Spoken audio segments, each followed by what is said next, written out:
And it's like, oh, we're live. We are live. Hello, everybody. Welcome. This is how it works. I'm telling you, like, you always do this awkward little chitty chat at the beginning, but welcome to Nourish the Risktakers. This is our live version of it. Of course, I always like to do a little intro to remind people that you can definitely listen to Nourish the Risktakers wherever you listen to podcasts, or you can head over to createtherules.com and listen to all of our amazing, incredible guests. We are doing this.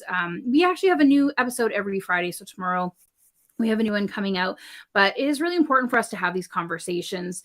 It is an opportunity for us to really examine how we ask for help and also how we receive help. And so what I'm doing is I'm interviewing a bunch of people from all walks of life, not just business owners, not just entrepreneurs. So if you are interested also in having this conversation, do check us out on the website and apply. I'd love to hear from you.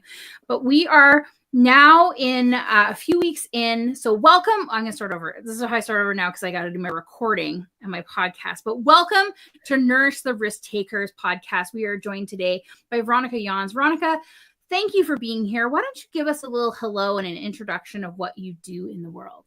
Yeah. So just as an aside, this was one of the interviews and conversations that I was a little bit nervous for, because as we're talking about asking for help or just stripping away like who we are as like what we do, I'm like, oh my gosh, I'm actually having a conversation about myself. Sure, business comes into play, but I'm just like, I think this is why I need this podcast.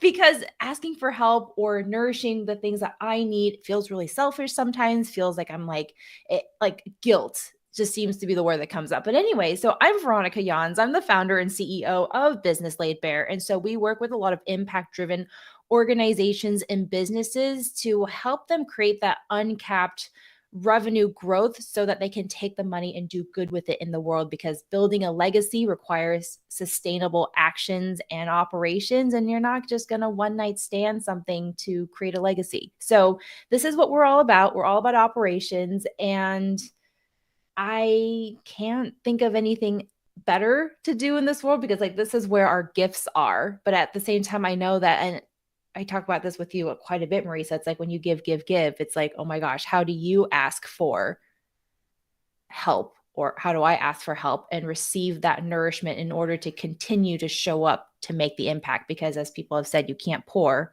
from an empty cup. So that's me. Well, I mean, you can try, but all you're going to get is a little bit of air and maybe some dust and some cat hair, dog hair.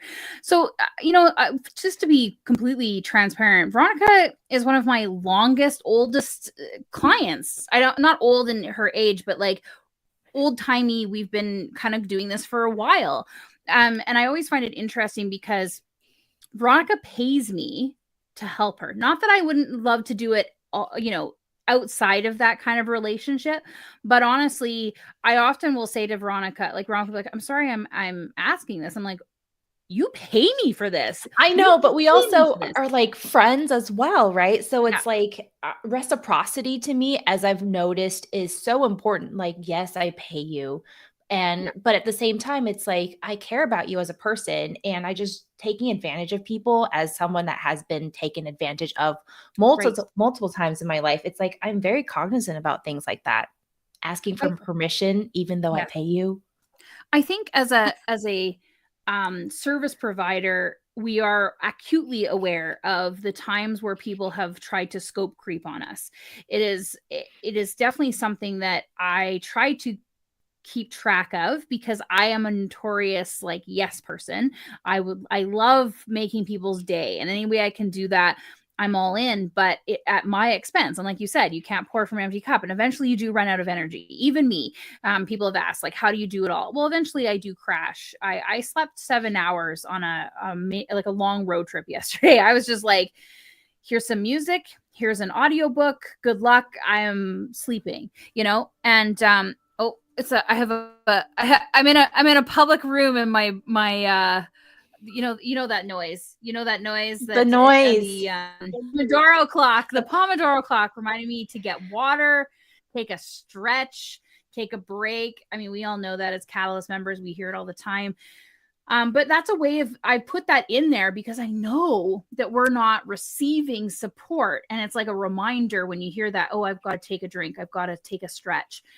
That's all part of receiving support too. But back to this, like as a service provider, What are some things that you do? I know you go above and beyond where you don't want to take advantage of people, but what are some things that you do in your business to make sure that scope creep doesn't happen? Yeah. So to me, operations is very much about setting good boundaries, creating good company culture, and making sure that quality of life is ensured from all the people that interact with us, whether they are clients or team members or even potential stakeholders, however that may look, because when you have good operations, it means that there are set expectations that allow us to stay protected. So, like lack of operations and lack of good process means that clients can walk all over us. And while that is not something that we intentionally look for, sometimes it happens because we maybe didn't foresee a scenario that happened. Like I had a client who got so mad at her team members, and she told this to us. She's like, I felt so betrayed by our clients because they went directly through me, emailed the team member and asked if they could do something. And I don't think the client knew that they were scope creeping. And the team member was like, yeah, I will do it, unbeknown to her that this was apparently scope creep and that there was some betrayal feelings. But I'm just like, see, that was like lack of good operations and lack of processes. Whereas I have told my team members, like, if our clients asked us to do something that was out of scope, it's like check in with yourself. Does it feel right? And if it does, like take care of them and then let them know that usually we don't do this, but we wanted to do this for you to help you move forward. So for me, creating good operations means creating good boundaries. It's like, it's not about what I will do or what you will do. It's almost like this is what I will do in response to your actions, or set up that proactivity before the thing happens. So for me, like I feel like operations is just a really good exercise in boundary setting. Yeah, I love that. I think we haven't, as business owners, especially when you're in like that kind of startup phase, those first 3 to 5 years, which I know a lot of people are like, wait, startup phase, 3 to 5 years. Well, yeah, some startups go for 10 plus years. We were talking about how long beta some of these well-known companies are still in their beta. They're still working on their stuff, 8 years later. How long was Google in beta? Gmail? How long was Gmail in beta? Like way too long, right? I But worked for a 15-year-old startup, 15-year-old startup. consulted for them once. Like that was one of my first jobs out of college, and it was a ride. It For was a sure. ride. For sure. And so when we think about these lifetimes of businesses, if we don't have, we're starting kind of in that people pleasing phase because we're trying to get as many customers in so that you have proof of concept, so that you have, a database of users, especially if you're going to plan to go out and get funding. So there's this kind of rush to do all the things without actually being strategic or having a game plan or having your standard operating procedures. And you'll hear us reference the SOPs, the SOPs, depending on how some people like to refer to. I hate the SOPs, but the SOPs, it stands for standard operating procedures. And they're things that I always like to encourage people to have when they're still a team of one, a leader of one. You start doing the processes that you have. And like Veronica said, that's your best line of defense when it comes to scope creep, is because you've got these policies set out so you can refer to people. Here's what is included. Here's what is extra. For me, as I've been doing business, like you and I have been around for so long, but I didn't really truly take my business seriously, or Yeah, basically like go all in on myself. Like I played to not lose up until like 2020. And then so when 2020 hit, something just clicked. And I was like, you know what? I'm going to play to win. In order to play the win, though, I also know that I'm going to be a lot more vulnerable. So, what is it that I need to put in place to make sure that I'm taken care of? And especially now in this phase of my business, where now that COVID feels a lot less scary and I've been boosted more times than I can remember, it's like, okay, going into the in person events, like that changes the dynamic of what business is like, because I've just known it to be in the online world. And you and I were chatting offline about this, but in our own online messenger, that yes, sometimes being too global because you think more expansiveness, more opportunities for clients, but then at the same time it's like, well, what if we go an inch wide, mile deep, like go local and see how much we can exhaust that experience. And for absolutely. me, nourishing myself also means that I am honing in on my strengths rather than like bringing up my weaknesses, because that to me is nourishing. And coming from an Asian and Chinese background, it's like they were always forcing you to like look at what your weaknesses are and to like make them better. And I'm just like, well, what about enhancing your strengths and taking what you're already good at and making it even more amazing? Because if it's your strength, it feels like it's second nature to you. So for me, I'm just like, okay, how do I just like take care of myself and lean on my strengths and do things that feel good instead of all the shoulds? So that is a way that I've learned to take care of myself without really even knowing it. But now that I'm more aware of it, it's like, oh yeah, because if I was to do things that didn't feel right, I would be so stressed out. I'd be so stretched thin and it just would not flow and feel natural. Yeah. I just switched this. I see that. I always like to have, because like there's a little pop up here, and it looks weird if it's in front of my face and it's in front of your face. I know this is like taking care of ourselves midstream. People are like, "What's happening?" It's magic. That's the magic of online TV. Listen to my voice, not what I'm doing with my hands. Listen to Veronica's voice and not what I'm doing on here. Yeah, I mean, this is something, I mean, that the global versus local, that's all a part of taking care of yourself, because sometimes we're trying to cast our net way too wide. I said that, right? I said, yeah, we're casting it too wide, and we're not getting the amount of people that we need into our net because the net's too wide. Whereas if you had cast, pretty close to you, you're going to get a segment of people that you can really get feedback on a startup basis and really invest in yourself. So I love that you kind of made that realization. You've been really going in on that. Now, how do you take care of yourselves at events? We've talked about this. So, okay. Are you an introvert or an extrovert? So I'm an introvert. People seem to be very shocked when I tell them that. And they're like, no, you're so well spoken and eloquent. I'm like, well, that does not define what introversion and extroversion is, but that's rude. Okay. You should go read the book Quiet if you would like to know more. But essentially for me, and I'll plug Strengths Finders. I think they're called Gallup Strengths now. And the reason why I'm plugging them is because they have this strength called woo, which is winning others over.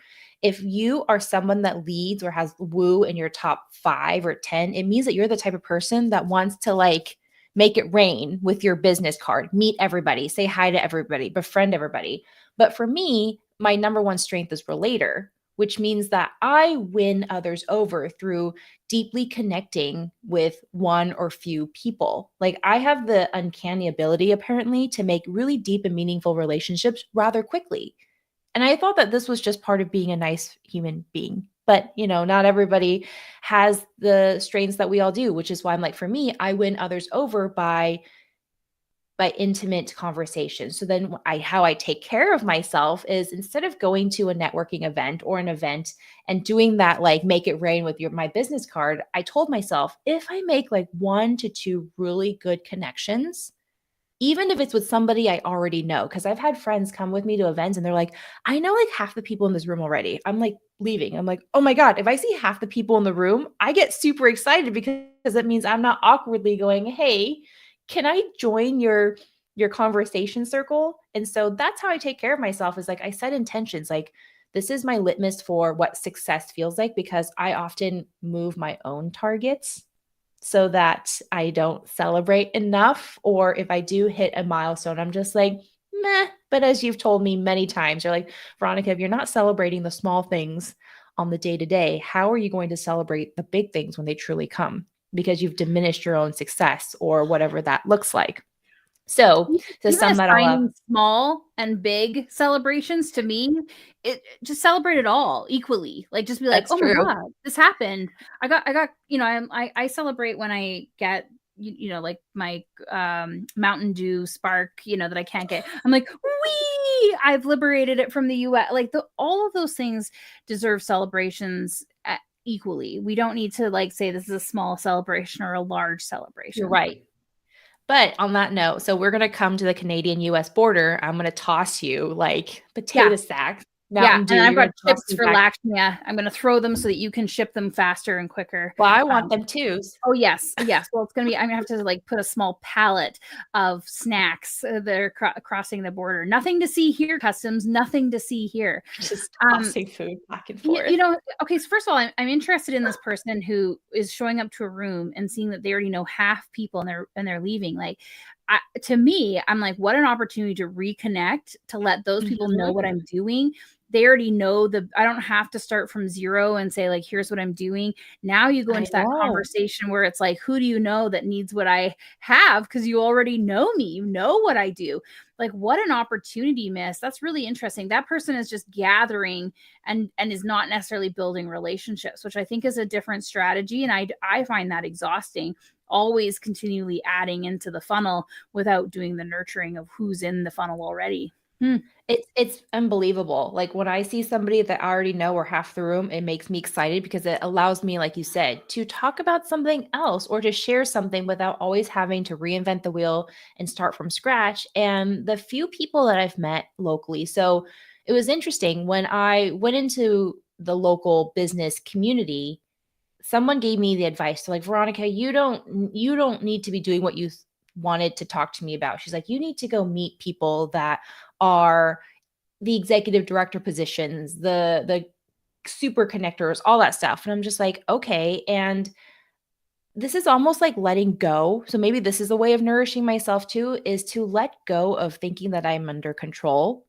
Like, because that's what makes me feel good, that I have things under control. But like when serendipity happens, like meeting one person who ended up being the executive director of a pretty big organization here in town led to them introducing, or they introduced me to another person who introduced me to another person. Now, like these handful of 5 people that I initially met know like almost everybody because the local community is both big and small at the same time. So it's just like, to me, quality over quantity, except for when it comes to food, has always been my thing. And if I deviate from that, my life doesn't feel right, if that makes sense. Like it means that I'm just not operating how I'm meant to operate. And that's not taking care of myself. I'm doing a lot of shoulds.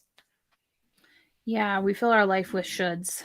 We should all over ourselves, as we say in the catalyst. Don't should all over yourself. Don't should over all over other people. You know, yeah, and that's interesting. You're a very nurturing person.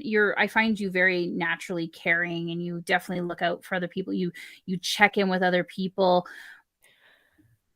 But to a point. Again, I think it's interesting you said you like to be in control of it. So you like to control how you care for people.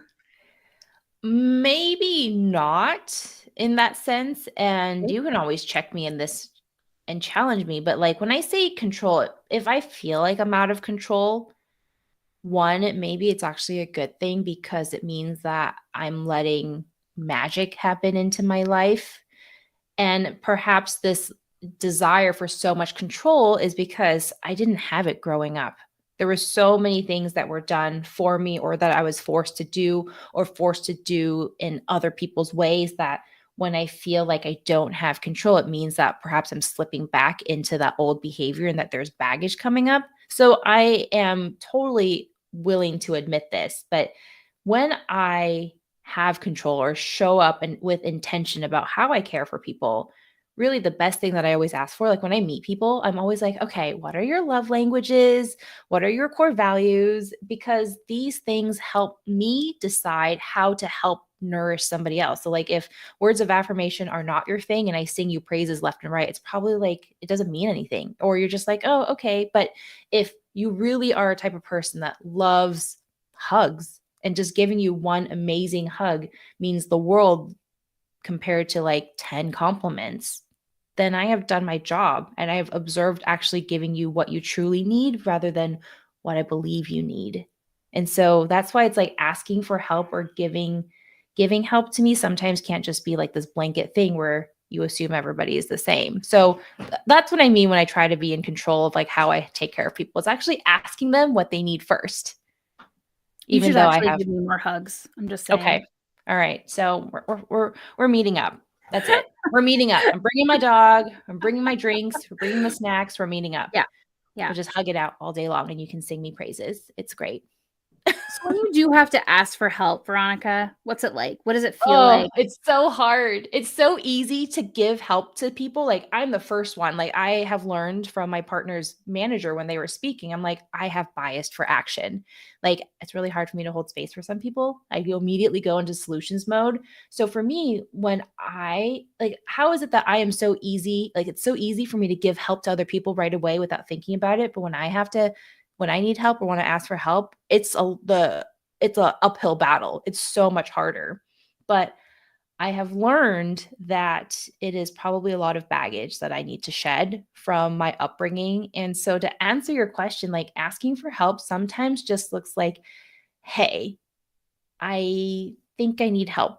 And I have to put that think there at first, depending on how much I know that person, because it protects me. It's like a protection mechanism. But I think I've learned that what I appreciate when people are just straightforward with me is that I'm beginning to just become straightforward with others, and that hopefully I've cultivated this company that I'm around, whether it be family, chosen or non-chosen, business friends, non-business friends. It's like I trust them to know that when I'm asking for help, it's not that I have any ulterior motives or that they might like take advantage of me. I I know. like It's like, let me just air out all my issues on this I podcast. love this. I love this ulterior motives to asking for help. But we'll Oh, talk about that in a I second. was So nervous for this episode. yeah, I really love that actually. So, but you have an incredible team. So, have you empowered them to basically tell you when they're going to help you? Oh my Because goodness. So we have so many different ways in which we've baked help into our team culture. So I don't know how I got so lucky, but if you're lucky like multiple times in a row, some time it must be intentional, right? At some point it must be that this actually is not luck. So Michaela and well, Terry, one of your team members is because of that's me. true. Yeah. You're like, where would I be without Marisa in my life? I don't want to Yeah. think about that. I'm just gonna brag right now, Yes, but yeah, please but brag. I love that you two connected in the sphere. Like it's such a great opportunity. You guys have really blossomed into each other. So, how I started with Terry and Michaela is that I had them both take the Strengths Finder assessment because I was curious just to know what drove them. And then I also just point blank asked, like, hey, what are your strengths? Where do you feel like you need help?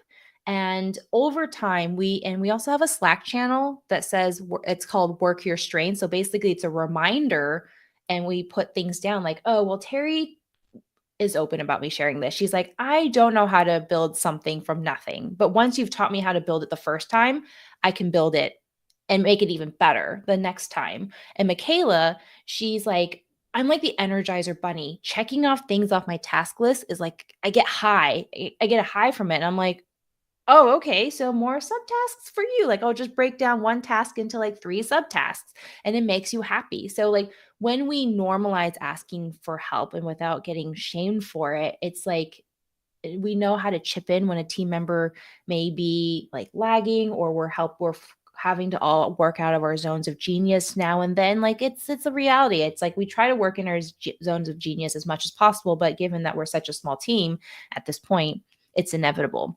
And then on the more technical side, we have a help wanted tag in ClickUp that I've set up a standard operating procedure for. I'm like, hey, if I have like a help wanted tag because either I don't have time to do it, I don't want to do it, or I can't do it, but it somehow is assigned to me or I'm doing the task assigning, and this is for anybody, tag it with help wanted, tag it with like today, or put today's date as the start date.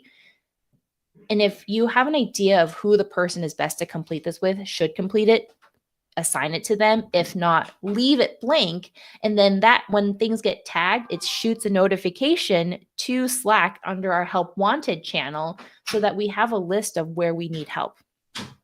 Like, I somehow have cultivated this culture where Terry, Michaela, and I, all 3 of us feel really comfortable being really honest with each other. Like, some days, like, Terry's like, I'm just super sad. Or, she works with a lot of horses. She has a horse. She's like, my horse is not doing well and it's really affecting me. And I'm like, great. Nothing is on fire. Take the day off. If you want to come back later today, just let us know. If not, things can wait till the next day. It's not like we're saving the world here. I mean, you are saving the world, but But in it's a terms of different, like emergency surgery, I'm right, not saving right. lives. How Right, about that? absolutely. Yeah, and I think this is an interesting shift in asking for and receiving help, even, in small businesses that are modeling this for larger corporations, is we is letting people deal with their stuff outside their business is actually better productivity for you. Like having people work through stuff. I mean, same thing with the catalyst. We have people who are like, oh, I wanted to do this thing today. I wanted to do a co-working session. I don't have the energy, or I just don't. Go. Yeah. Please go take Or care of your stuff. Terry was supposed to get on a call with a client, and 10 minutes before the call happened, she's like, my internet just got shut off. The internet company is working on something, and Yeah. she's like freaking out. She's like, and I have no cell signal because in the Midwest where she's living right now, there's possible, like she had a tornado warning the other Yeah. day. And so I'm like, Yeah. just send a message to the client and say, I'm so sorry. Can you rebook? Here's the link. And if they are going to give you hell over it, it meant that we didn't vet the right client in the first place. And that's on That's me. right. That's never on Terry. But the Yeah. client was like, no big deal. Life happens. Like the fact that we give our clients so much grace, it's almost like they give us that same grace back because we're cultivating this culture. And I think that's Absolutely. what's so great about business laid bare. It's like we're laying it all bare. There's nothing really up our sleeves. Like if we don't feel good, we talk about it. If the clients are like, "Can I nurse my baby?" and I'll call, I'm like, "Yeah, of course." Like, what better time to nurse your kid? And please don't feel like you have to cover up. It's like Yeah. you're just going to be talking. Boobs We happen. don't. Yeah, and you can go off camera if we need to Yeah. like record things.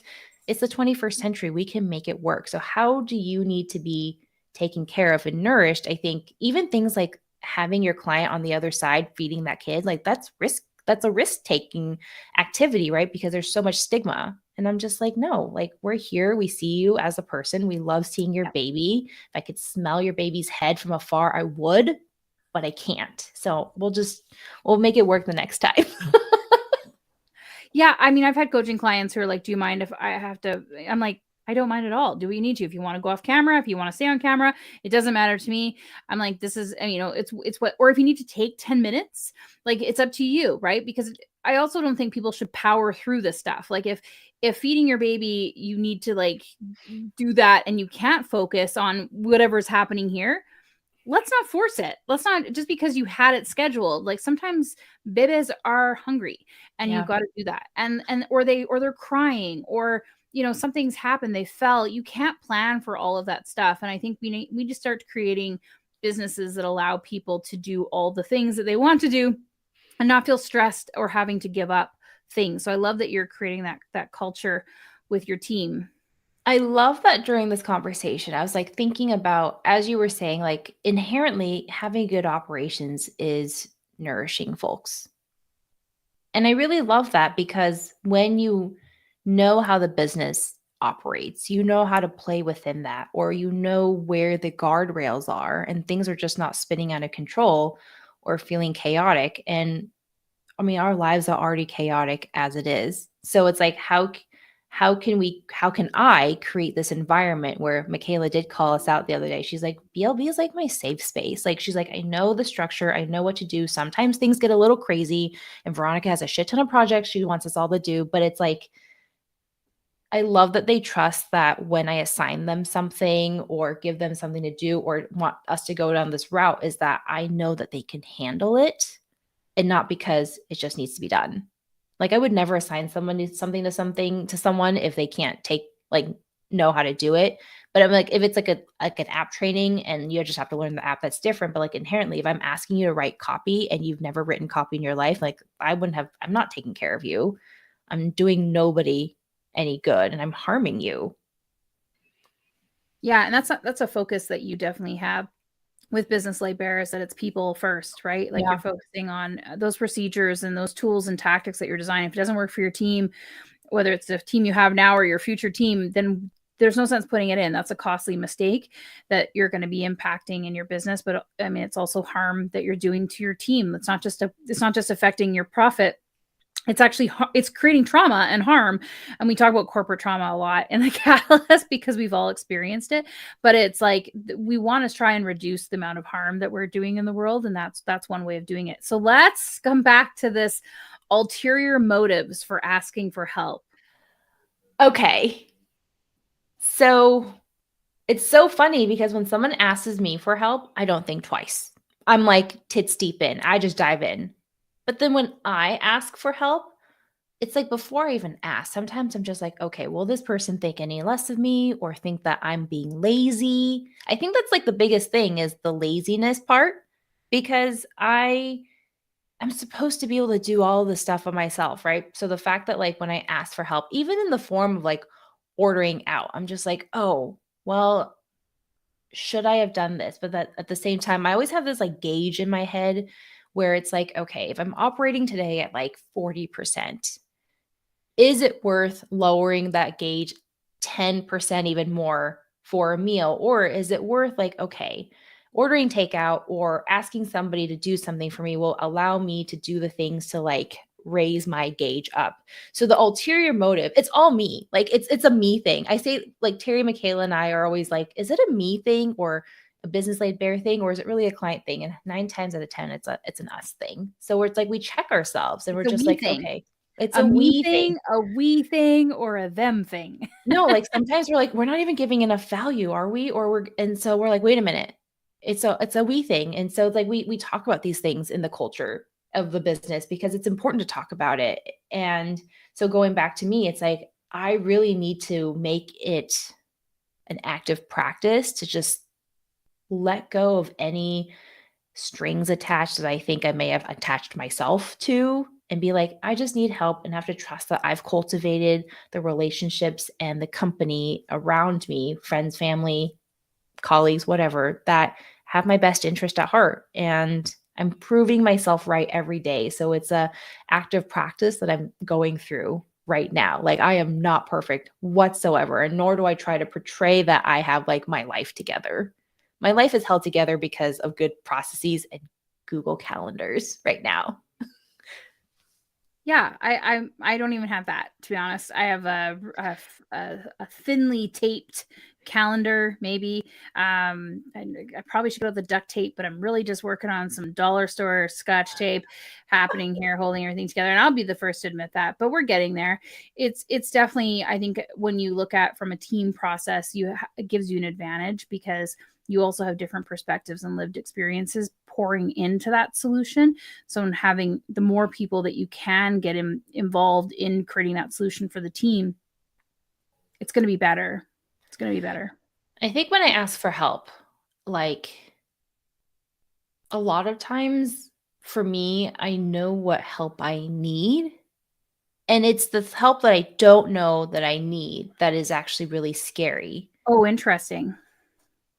Like, for instance, so let's talk about it on this podcast. You were one of the first people that were like, hey, Veronica, I think you could be autistic.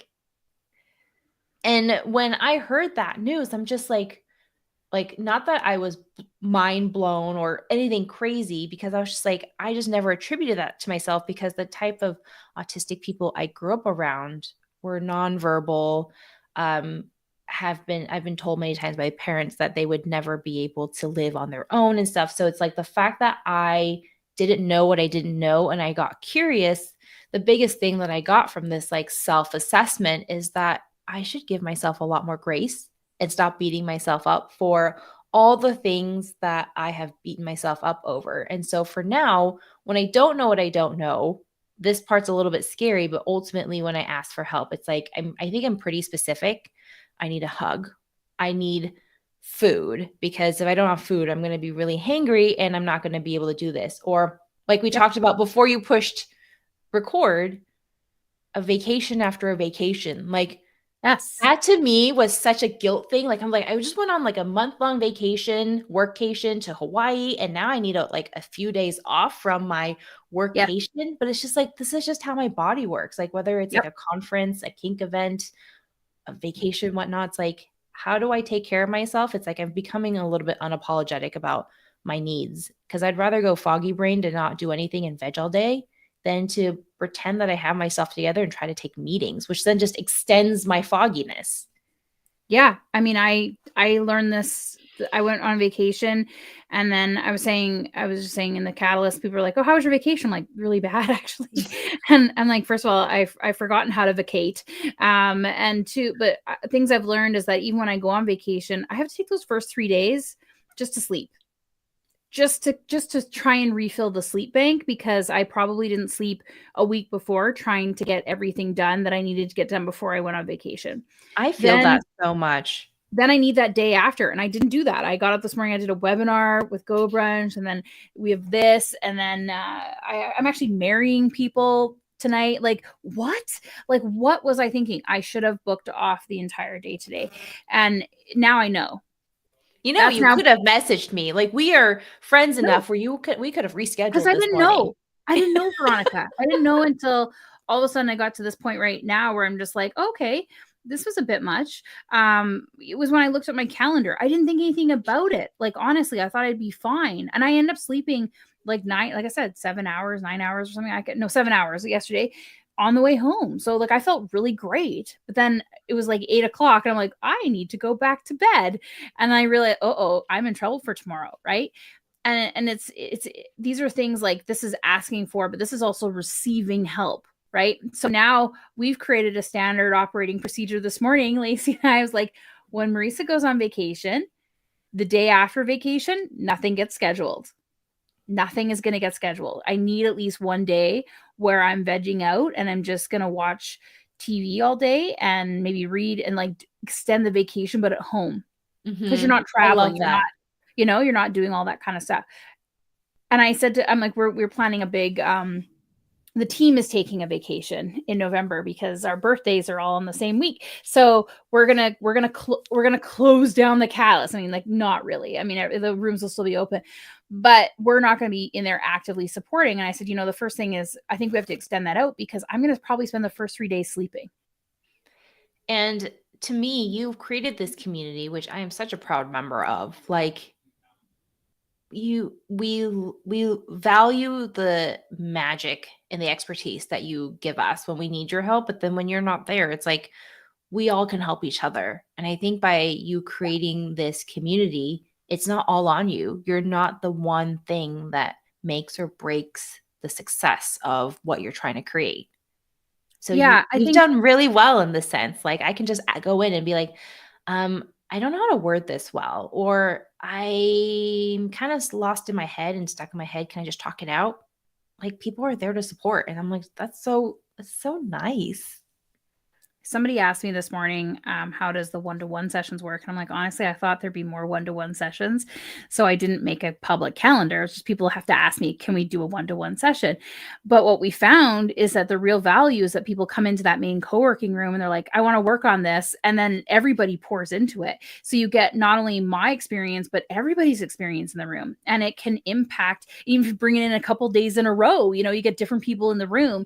And you've got such an incredible breadth of perspective and ideas and experiences that are being poured into this project that it is worth it, right? And everybody's recognizing everybody's expertise in there, and not, there's no hierarchy. There's no, I gotta wait for Marisa, unless they want to be like, I worked on this and now I'm gonna, because I pick apart. I am the disaster planner of the organization. It's like, I will tell you all the things that could possibly go wrong so that you can plan for it to go right.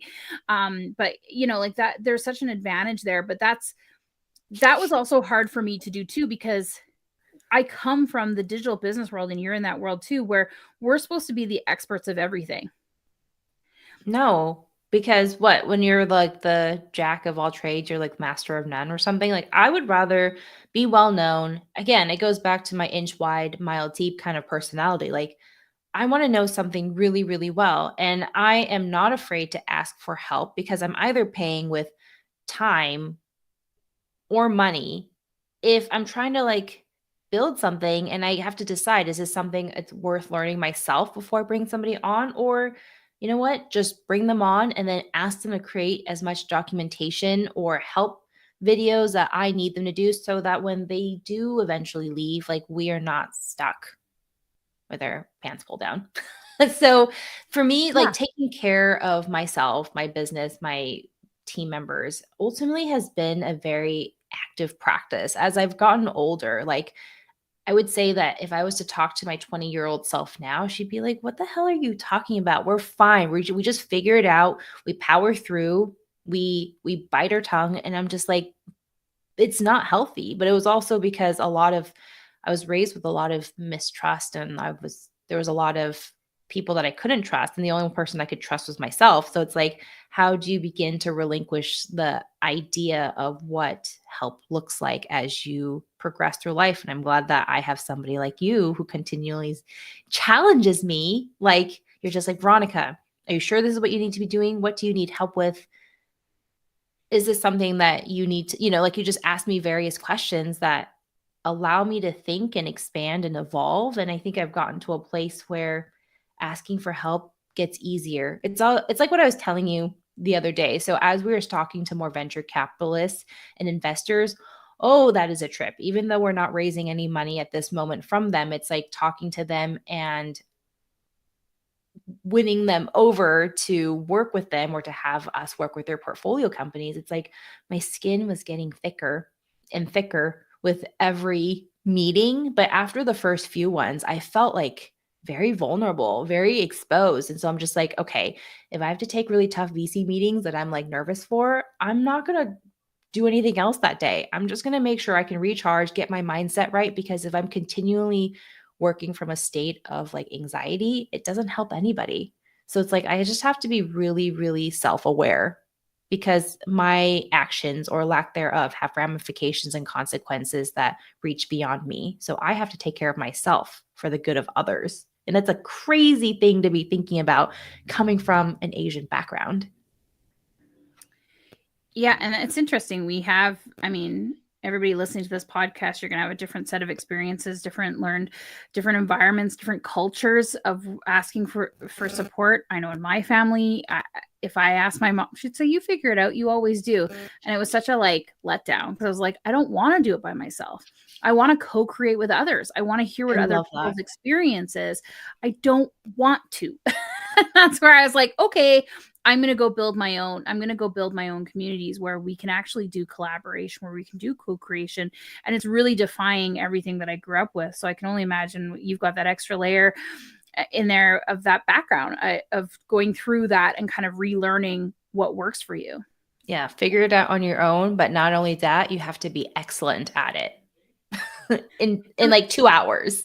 In 2 hours, And yeah. it's not realistic. So, yeah, what was I gonna say? Like, for me, when you were bringing up the story about, like, figuring it out, it's like, I think that's what makes us so successful, at least in what we've been able to do at Business Laid Bare, is I'm past the prime of coding websites for people. That's how I got started when I first, dove into side hustle world. I think everybody had that like rite of passage that I've known of. And I'm just like, you know what? I don't know marketing. Like, for instance, if you're like, I have a marketing plan that I need to do. I'm like, well, I don't have the strategy behind it, but once you give me the strategy, we can operationalize the crap out of it because we know what we know really well. We need that. We are the how that makes your what a reality, whether it's your marketing plan, your dreams, your goals, your vision, your priorities, your sprint projects. It's like, here's the operations that can make the how happen. But to your point about co-creation, that would never happen if I didn't voice that and just pretended that we knew everything. So I think we sit in that really, really fun spot where we're like, okay, if we know your what, the how for us is really, really easy. And this is where our zone of genius is. Yeah, I mean, when we first started talking about the VCs and the investors, I was like, wow, here's a whole, group of people who have so many connections to the companies you want to work with. And you had someone who was like, no, it's not going to work. It was challenging because it was like, why wouldn't it work? I'm just like, why wouldn't it work? And you were like, why wouldn't it? I'm going to just try it anyways. And I think you learned so much. It wasn't that you needed to come. And this is an interesting thing when it's like asking for help. You weren't there to get the VCs or the investors to say yes to working with you. If they do, that's great. That's like almost like a byproduct.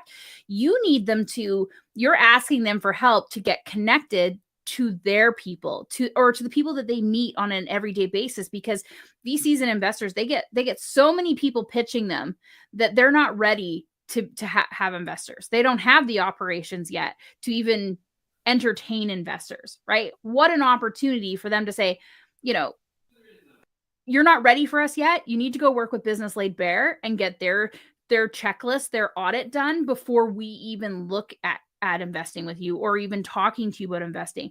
So like, what an opportunity for you to have, for them to be able to develop their audience, but for them to also gatekeep their audience. Like, you got to go through Business Laid Bare before we even look at you. You're asking them for help to set up those opportunities. And we're also in talks right now with a venture firm to operationalize their organization, not their portfolios, but they have seen the value of what good operations allows them to do. Like, we talk about creating so much impact, right? And one of our clients said this so well last year. She's like, how can I, with integrity, say we create impact for our community when we're bringing them into our internal chaos and we have no rhyme or reason of how we work? Like, bringing community into our chaos is not impactful. And one of the other examples I'll give you is, like, I was recently accepted into the coaching pool to help female founders. And it took them like 2 months just to get me into Gusto and to have this process. And I'm just like, look, you want me to help, which I am ready to help. And they're actually going to pay me for it. But I'm just like, if you're not able to get your processes together, I've just spent 2 months waiting here where I could have actually helped the founder you wanted me to help, but instead I'm just here, well, doing my own thing, running my own business. But I'm like, you see, operations help you help others, help you help yourself, nourish yourself so that there are boundaries. And yes, that's a plug for my business, but it's just like, this is a bigger thing that people don't think about when it comes to good operations, is that it creates better quality of life. It helps you take care of yourself and the people around you. And that's something I think we need more than ever. Like, I'm done grinding. Like, sure, hustling is fine, but like, I'm done grinding. I'm ready to ask for help. I'm ready to be efficient and effective because productivity means shit to me. And I'm just ready to do things out of pleasure. Like, how do I run a business with pleasure? How do I surround myself with friends that bring me immense joy, delight, and pleasure instead of like, oh, I'm obligated to hang out with them kind of thing. So yeah, it's all about taking care of ourselves, but it looks different probably for everybody. And I'm learning that it looks very different for me, at least versus like even 2 years ago. Well, Business Laid Bare is really, I mean, like the whole name itself, Business Laid Bare. I mean, we talked about really successful companies basically hiding their toys in their sock drawer, and instead you're inviting them to really open up the drawer, pull all their toys out, have you look at them, play with them, and then tell, help which toys are really going to bring you the most pleasure. And this is why if anybody's watching this or listening to this, you can tell why Veronica and I like working together, because it's such a fun brand. I almost spat out my water. I know. Well, good. Then my job here is done. But I mean, this is the thing: is you're inviting people, really successful companies, probably the most successful companies out there, have the worst processes. I've seen even in organizations that have decades of volunteers, their volunteers are leaving because they're frustrated. Like you said, they're in waiting queues, or they don't, they're not available to get to the tools that they need in order to do their job. So you're not only losing paid employees, but you're losing volunteers, you're losing and then your clients, if they can't figure out how to do something. I was recently talking to my cell phone friend, why do you think this is a good idea? Like, all you're doing is making me frustrated. And if I'm frustrated, I have an understanding of tech. There is going to be thousands of people who do not understand why this is the way it is, and they're going to be even more frustrated. Like, what's the advantage? So major companies need to learn how to ask and receive help from people like Veronica, who can come in without any kind of judgment or shame and just say, okay, here's the toys, here's what we're actually going to be playing with, and here's what actually brings pleasure to you, your team, and your clients. This is like the best. You're gonna go put this on your website now, aren't you? Like, that's make sure this is recorded, transcribed, send it to me. Sure, I will do that. I will keyword research the crap out of it. It's your new marketing. It's your new ad campaign. But I mean, what I was gonna say was that for the people that know me, my brand is so sex and kink positive, and we were doing this before really it became like normal. And like, I wasn't sure I could be that person until you gave me the space and you nourished me and took care of me in the sense of allowing me to express the business brand the way that it is what it is now. And people have come to see it as like, and it's not what we lead with, right? Like we just don't go around throwing handcuffs at people. I mean, your because logo is a butt. it is. And some people think it's their breasts. Some people don't even notice it until I bring it up, or they're just like, oh, business back end.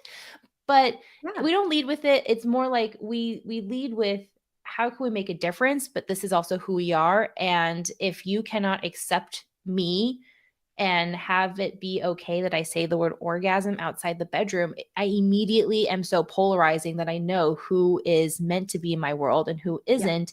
And that itself feels like we are nourished in that way. Because who wants like fence sitters? I mean, one, it just looks so incredibly uncomfortable. But then when you don't know their intentions or how they feel about you, I'd rather just, when I'm like, it's a maybe for me, it's like I go immediately no. And so that's a way of we've been able to also curate our absolutely our receiving audience support life. is having a strong brand that turns away people you don't want to work with. That is receiving support from your brand. But I've been told, like, we're on this, like, as we're working with bigger and bigger companies, we're like, oh my gosh, do we have to tone our kink down? I'm like, no, we don't, because that's not what we lead with.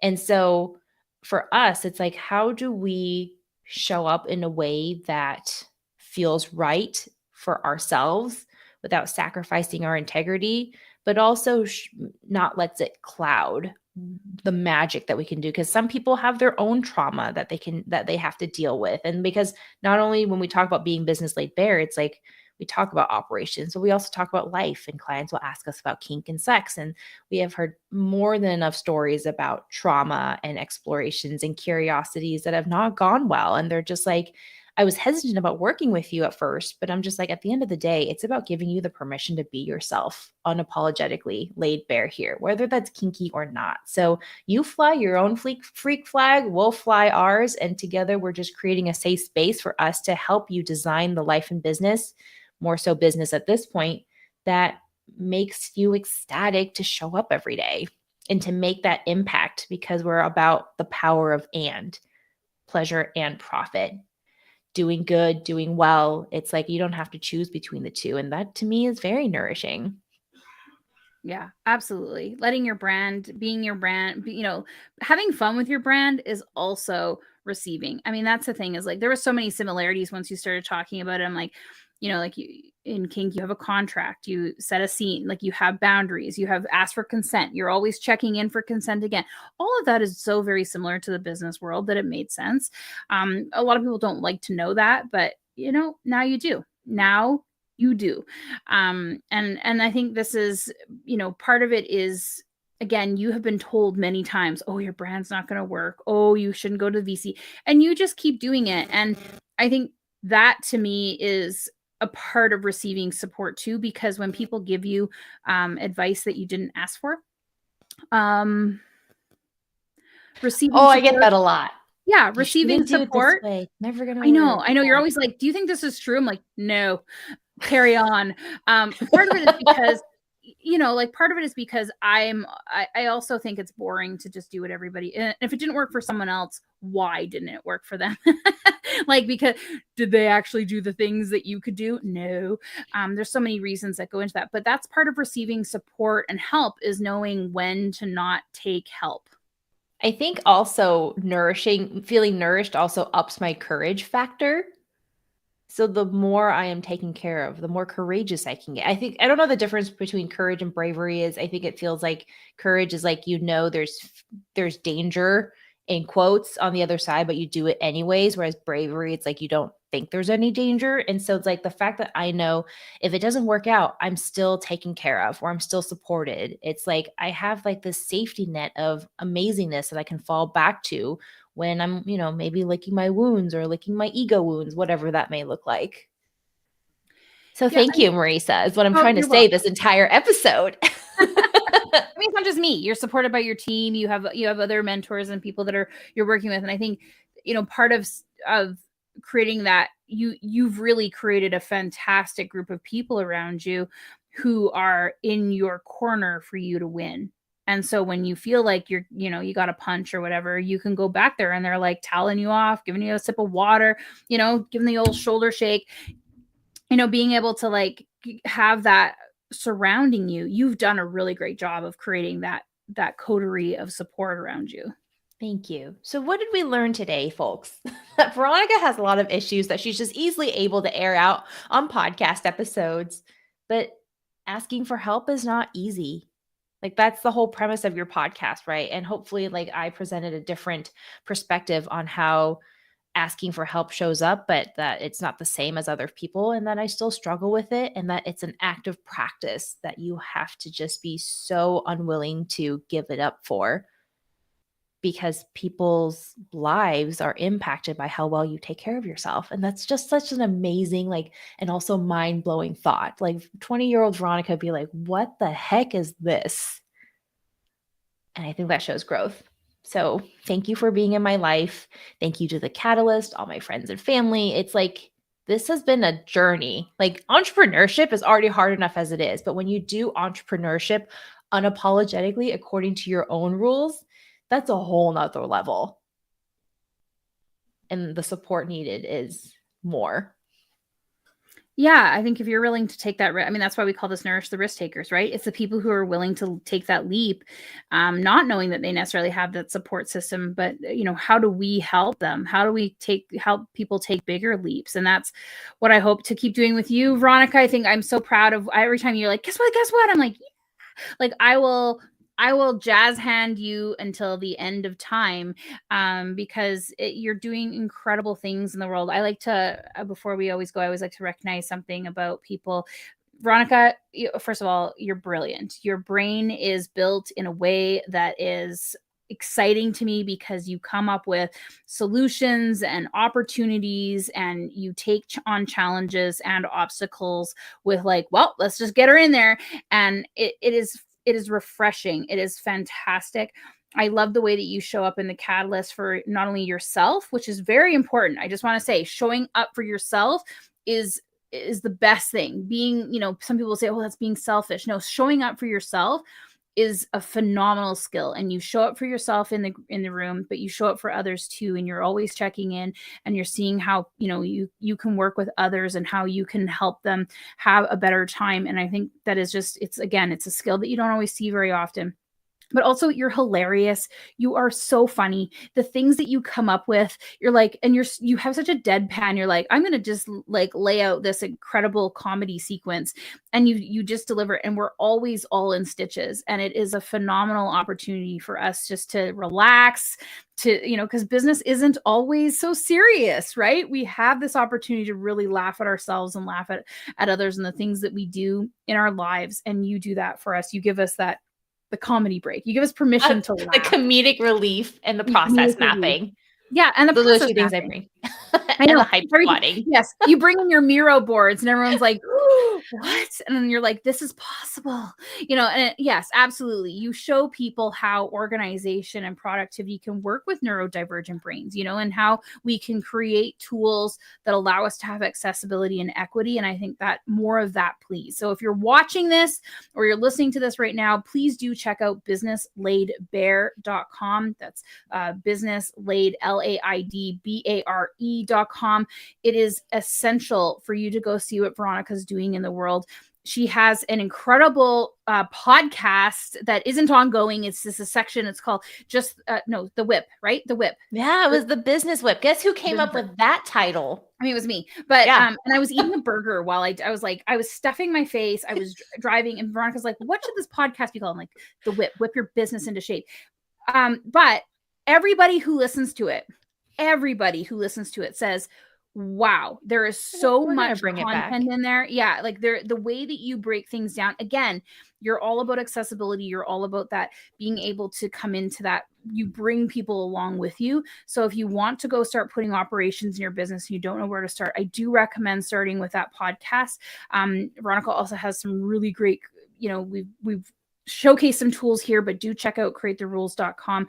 We createtherules.com/Veronica Yanhs. Well, you have your own page. And we've linked there too. Look of the at my incredible, we should expand the incredible Veronica Yanhs. But all of those will be linked there too. Veronica, thank you so much for being a part of the catalyst. Thank you so much for being a part of this podcast. There were so many gems. I was trying to write down times and all that kind of fun stuff, because there was so many beautiful things that you shared with us. And thank you for your vulnerability, and thank you for bringing it in. And I know it's going to be really helpful for a lot of people. Thank you. Oh, how else do we end this other than until next time? Until the next episode. Until I end the broadcast. Thanks, everybody. Bye.